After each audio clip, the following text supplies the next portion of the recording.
I am cooking hot dog, but in the hot dog cooker. And the hot dogs are too long, so my mom cut it.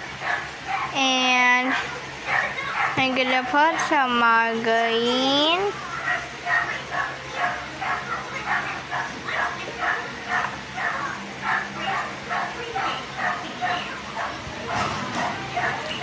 And then let's close it. And on the bottom, tada!